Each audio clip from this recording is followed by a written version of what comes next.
mata, ngedengarnya nggak butuh. Baik, sampai sini ada pertanyaan?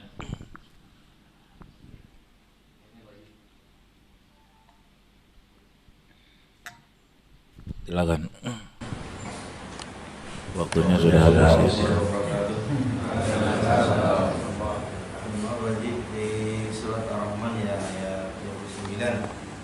Yas'aluhu man fis samawati wal ardh kulla yawmin huwa fi sya'n. Apa yang di langit dan di bumi selalu meminta kepadanya. Setiap waktu dia dalam kesibukan. Itu kan berarti bayang kita Allah itu kan multitasking masih apa ya? Gimana? Kasih sono, kasih sini, telepon kanan, telepon kiri gitu kan. Ya logikanya seperti itu. Keduanya Satu aja, ini waktu habis.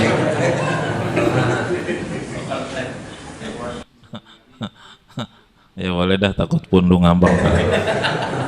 Pernah tadi sebuah pengajian, saya bilang maaf Pak, pertanyaan itu belum waktunya, nanti akan terjawab di bab sekian. Ah, udah gitu, nggak ngaji lagi, ngambak katanya. Nggak boleh begitu ya. itu pasti kalau di masyarakat itu kadang saya perhatikan dan saya batin ya. Kadang kalau ada orang mau hajat gitu, atau dia mau hajat atau mau anaknya mau lahiran gitu kan kadang-kadang suka ke masjid. Tapi habis hajatnya selesai atau habis anaknya lahir selamat, habis itu nggak ke masjid lagi gitu. Gimana tuh? Apa tuntunannya ada? Terus kalau kita misalnya istri kita hamil itu kan katanya nggak boleh motong hewan, itu apa bener apa gimana tuh tuntunnya gimana tadi? Terima kasih. Waalaikumsalam warahmatullahi wabarakatuh. Ini yang saya jawab. Ini berapa pertanyaan ini? Ketik reg satu pertanyaan 100.000 gitu. Jawab di bab yang lain. Oh jangan ngambek ya. Dalam Ar-Rahman memang yas'aluhu man fis samawati wal ardh. Siapapun yang di langit yang di bumi selalu minta ke Allah. Namanya makhluk pasti minta ke Allah dan butuh ke Allah. Kulla yaumin huwa fi sya'n. Setiap saat dia dalam kesibukannya. Bagaimana enggak sibuk? Allah yang ngasih, Allah yang ngambil. Allah yang naikin, Allah yang nurunin. Allah yang menghidupkan, Allah yang mematikan. Allah yang menggerakkan, Allah yang mendiamkan. Coba.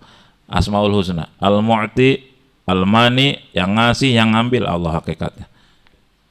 Aslinya. Aduh, uang saya ditipu. Itu hakikatnya Allah ngambil lewat kejadian itu. Ada yang menambah, mengurangi, memperluas, mempersempit. Al-Qabid, Al-Basit, Allah. Jadi gimana nggak sibuk Allah? Tapi kita jangan ngebayangin sibuknya Allah versi kita sampai capek, lelah, bak kadi itu, nggak boleh.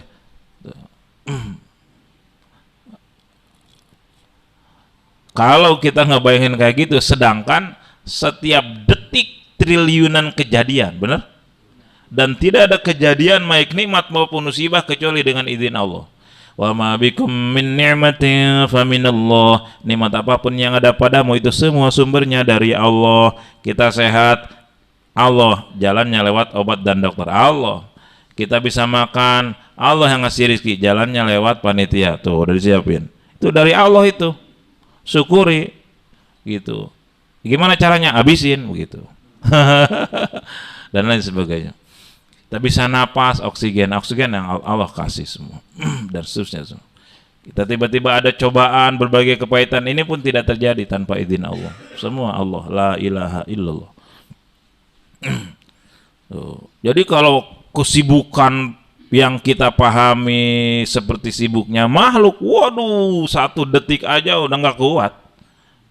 Karena setiap triliunan kejadian semua ada Allah yang menentukan. Jadi bagaimana Allah nggak sibuk? Wong semua yang terjadi itu adalah biidznillah, kudrat iroda Allah. Jangan dipahami versi kita. Kita termasuk hadir di sini kan, semua Allah yang mentakdirkan. Alhamdulillah.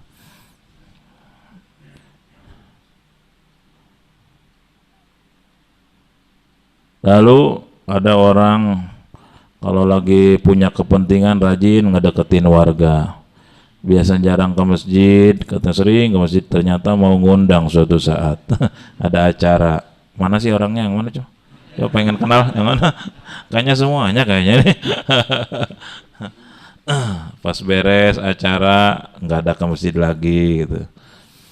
Berarti itu bab akhlak, berarti belum ikhlas.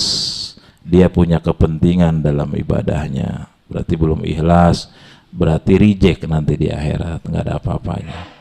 Perbaiki, rugi kita ibadah seperti itu. Hanya untuk dapat simpati makhluk, bukan dapat penilaian Allah. Naudzubillah min dzalik. Istighfarin, dan itu butuh ilmu. Ilmu latihan. Sehingga kalau yang diundang datang, oh senyum, makasih. Kalau nggak datang, buang muka di jalan ketemu. Nah ini nggak ikhlas kayak begini, jadi musuh. Makanya kalau kita pernah bahas kan kayak gitu ya, kita syukuran nih ngundang tetangga tuh.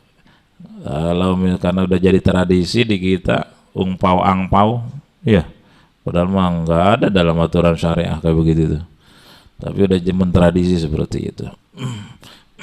Kalau kita kondangan ke orang yang kaya, niatlah hadiah. Kalau kita undangan ke orang yang tidak kaya, niatlah sedekah. Hadiah pengen dipulangin nggak? Enggak. Sedekah pengen dipulangin nggak? Enggak. Jadi ikhlas sudah tuh, beres. Udah si bulan saya undangan gede banget, kamu enggak dipulangin ke kamu ya? Enggak. Atau nggak apa-apa, saya mah hadiah ini, beres. Lalu kalau ikhlas apa nggak perlu dikasih nama? Kasih, kalau perlu pakai snowman, spidol. Iya. Ikhlas mah nggak ada kaitan dengan tulisan. Kalau ada ikhlas mah ikhlas. Nanti kerasanya ujungnya pas kita ada acara dia nggak datang. Kita mau udah datang 7 kali ke tempat dia nggak datang. Nyaman aja hati. Nggak ada, kurang ajar. 7 kali gua ke rumah dia diundang nggak datang, kurang ajar. Ketemu di jalan dibuang mukanya kan gitu. Itu di situ nanti ditesnya oleh Allah. Biasa aja, biasa. Saya mah hadiah ini nggak pernah pamrih, gitu. Banyak yang kayak gitu lah. Banyak yang jadi musuh gara-gara duniawi.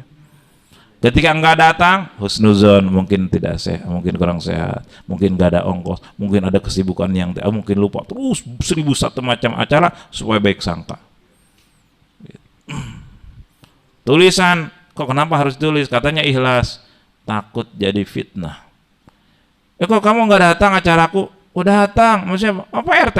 Waduh iya, kebanyakan orang jadi nggak lihat tuh, jadi fitnah kalau nggak ditulis. Tulis, spidol gede. Agus RT 3 RW 7 blok nih nomor sekian, sebelah kanan saya rumah Pulan, detail. Takut keliru dikira Pak Agus yang ngono gitu loh. Datang loh ya gua gitu. Gitu Pak. Nggak ada kaitannya tulisan dengan keikhlasan. Kalau udah ikhlas mah bebas. Gitu. Mau dipuji mau dihina nggak ngepek. Ciri orang nggak ikhlas kan ada yang muji semangat, nggak ada yang muji kurang semangat, dihina patah semangat. Nah nggak mau gotong royong lagi gua. Nggak mau sakit hati. Emang kenapa? Waktu ngecor masjid gua paling capek, diomelin sama DKM. Waduh sakit banget tuh gua. Terus gua nggak pernah ke masjid lagi sekarang. Tuh. Berjamaah enggak, mengajar enggak, atau rugi sih ya. Orang ikhlas mah, ya Allah ini ujian keikhlasan, saya udah capek tapi engkau tes keikhlasan saya, tapi ini sakit hati ya Allah, di depan umum lagi. Ada dosa yang bisa bersihnya dengan cara seperti ini. Salat saya nggak khusyuk, nggak bisa ngebersihin dosa. Bisa bersihnya dengan dicaci maki orang. Saya terima ya Allah, tapi sakit banget ya Allah. Engkau tahu ya Allah. Dan engkau janji sakitnya ini penggugur dosa ya Allah. Makin sakit makin pengguguran dosa saya ya Allah. Jadi saya akan bawain opor ayam kepada yang ngomel-ngomel itu, karena dia sudah jadi jalan pembersih dosa saya. Itu untungnya dua. Pertama kita tahu kesalahan kita lewat omelan, Tapi caranya nyakitin di depan umum, itu jadi untung lagi, dosa kita makin berguguran. Dosanya enggak bisa bersih kalau diomelinnya pelan-pelan dan ngumpet-ngumpet. Kamu tuh blow on tau, masa ngecor pakai terigu. Enggak bisa bersih lewat cara gitu. Versi Allah bisa bersihnya harus di depan umum dan dengan cara yang menyakitkan. Jadi untung tidak? Tergantung. Kalau pecinta surga untung, pecinta dunia enggak akan. Harga diri bro, di depan umum gua diinjak-injak harga diri. Gua kan ketua RW. Baru RW udah sombong. Misal gitu loh. Masya Allah, harga diri bu. Makin merasa punya harga diri, makin nggak dihargain Allah. Bos kan bos pimpinan, masa dicaci maki demo? Biarin. Yang penting kita dimuliakan Allah, dihargain Allah. Oh, ini nggak mudah prakteknya, ngomong mah enak. Prakteknya butuh apa kata Gus Dur? Ditirakati diri adoi, latih sakit istighfarin, jengkel istighfarin. Ya Allah sakit, tapi engkau janji penggugur dosa. Astagfirullah, ridho ya Allah. Ketemu dia mau benci, astagfirullah, kenapa benci, dia kan ngangkutin dosa. 50.000. Itu latihannya. Nggak mau salaman, duduk sebelah sana noh, nggak mau lah si borok kokok, tukang ngomel-ngomel gua, berarti belum ikhlas, ada dendam. Orang yang ikhlas nggak ada waktu buat sakit hati, kata Prabowo begitu ya. Nggak ada waktu buat sakit hati, saya mah mau ngebantu membangun negara. Para pendukungnya di bawah masih sakit hati, aneh. Nggak ikut imam. Imam Prabowo bilang kan begitu. Saya nggak ada waktu buat sakit hati. Harusnya kan logikanya jadi oposisi beliau ya. Iya, malah jadi ngebantu Pak Jokowi. Coba bekas musuh ngebantu. Ini harus dicontoh ini. Masa ngebangun negara. Yang di bawah ayo ikut kayak begitu. Nggak ada waktu saya buat sakit hati. Ingat aja. Pantas kata Gus Dur berapa tahun yang lalu ketika diwawancara di Metro TV, Gus, kata Kik Andy ya, Andy Epno ya, siapa kira-kira calon pemimpin yang paling ikhlas di Indonesia ini? Ya Prabowo. Gitu. Gus itu percaya, tanya saya YouTube. Silakan buka tuh saya YouTube. Kik Andy Gus Dur, tanya tuh Prabowo. Benar dibuktikan 2 tahun yang lalu pasca pemilihan. Apa yang dia katakan? Nggak ada waktu saya buat sakit hati. Ikhlas berarti. Kenapa? Ini ngebangun negara ibadah. Nggak ada buat musuh-musuhan. Masya Allah, Masya Allah. Contohlah kita ya. Lihat orang yang hatinya bersih, anak-anak. Habis berantem sama temennya, main lagi. Bayan lagi yuk, cantelan lagi. Kenapa kita berantem sama tetangga, sama saudara, berminggu, berbulan, bertahun-tahun? Kotor hatinya. Anak-anak hatinya bersih. Contoh tuh dari anak-anak. Orang yang sudah yakin ke Allah, pecinta Allah, nggak ada waktu buat benci. Capek benci ke orang tuh capek. Ketemu menghindar. Kenapa Pak nggak jadi keluar? Si berokok depan rumah. Gua mau lewat lorong aja lah. Wah, capek, letih. Tapi prakteknya harus latihan. Nggak mudah Pak. Dan kegigihan latihan kita dihargai oleh Allah. Apa harga Allah yang paling spontan? Tenang hati. Saya ngalamin Pak, ada yang memfitnah dahsyat luar biasa sampai ngomong gua bunuh tuh Haji Jenal katanya. Setelah sekian tahun baru ketahuan itu memfitnah. Setelah tahu saya mau meraktekin ilmu ini. Tiap ketemu ngasih kesempatan, ngasih materi dan sebagainya. Lama-lama kok jadi cinta. Tadinya ada benci, dendam, nggak nyangka tuh orang gitu. Akhirnya oleh Allah dibalikin hati, jadi sekarang tuh cinta, dan karena Allah itu dikasih sejuk hati. Jangan diperturutkan benci dan dendam, makin senang setan. Lawan dengan cara supaya berubah jadi saudara. Jangan memperbanyak musuh. Jangankan sama orang-orang mukmin, saudara, seiman, sama orang kafir aja disuruh bersaudara, bertetangga. Kecuali kafir yang memerangi gitu. Saudara sebangsa. ya, saudara se-RW, saudara sekelurahan, rukun, saling menghargai. Gitu, Pak Guntur. Ini 1%, 2%, waduh, berapa banyak ini? Terima kasih hadirin sekalian. Di pesantren sedang mau menuju tahap 2, ada lelangan besi, ya besi. Kemudian alhamdulillah kemarin ada yang ngikut 10 batang, 5 batang, ada yang ngikut bahkan 100 batang kemarin. Saya 100 batang, ramai. Silakan mumpung ada umur, mumpung ada amanah harta, silakan. Ya Allah ma'al jamaah, pertolongan Allah dalam kebersamaan. Kalau sendiri 2 orang berat, tapi kalau berjamaah insya Allah enteng. Silakan dikoordinir ya sama ketua DKM masing-masing. Kita ladang amal nih, kita bikin pesantren. Insya Allah kalau nggak salah rencana minggu-minggu ini bakal dikirim para penghafal Quran. Kemarin sudah kontek-kontekan dari Wakil Kiai Yusuf Mansur. Ada yang punya dipan yang sudah kurang berfungsi tapi masih bagus, dikirim ke pesantren. Dipan yang 2 lantai buat tidur para penghafal Quran. Saya nggak punya, duitnya aja deh 5 juta. Oh, maaf dol. Duitnya 2 juta, silakan. Nanti kita dapat aliran pahala para penghafal Quran, insya Allah. Insya Allah. Saya mau ikut besi ini 1 batang besinya tuh berapa kemarin yang D16? 155 ya, 155, 65. 155 apa 165. Saya mau 2 batang, saya mau 5 batang, mau 3 batang, tapi bayarnya bulan depan dan bulan depan lagi dan bulan depan lagi. Boleh. Nggak masalah. Itu yang 100 batang belum ngasih. Biasanya beliau langsung sekaligus. Yang 10 batang belum ngasih. Daftar aja dulu. Ketika daftar nanti Allah kasih jalan biasanya. Allah mudahkan. Dan sedekah itu wajib dipaksain. Wajib. Nggak dipaksain mah kikir. Saya juga kikir saya. Kalau nggak dipaksain susah. Doanya gimana? Allah memaksakan. Nggak bisa. Di Mekar Asri ada ahli sedekah. Wow, itu latihannya luar biasa. Bulan pertama latihan awalnya tahap awal dia 500.000 sebulan. Kok nggak miskin ya? Jadi 1 juta. Kok miskin? Jadi sekarang 5 juta sedekahnya sebulan. Itu yang sering antar jemput saya itu. Pak Iwan namanya. 5 juta sebulan minimal. Dan istrinya ngedukung sekian sekata. Masa jadi makin berkah luar biasa. Saya sampai terharu. Sampai kemarin dia buka usaha lagi modal 100 juta. Terus kemarin, waduh, sampai sekarang rumahnya udah berapa itu? Buah dari sedekah. Dia nggak punya tabungan, nggak punya. Dikiranya orang banyak tabungan, nggak punya. Tapi pas perlu dikasih jalan oleh Allah.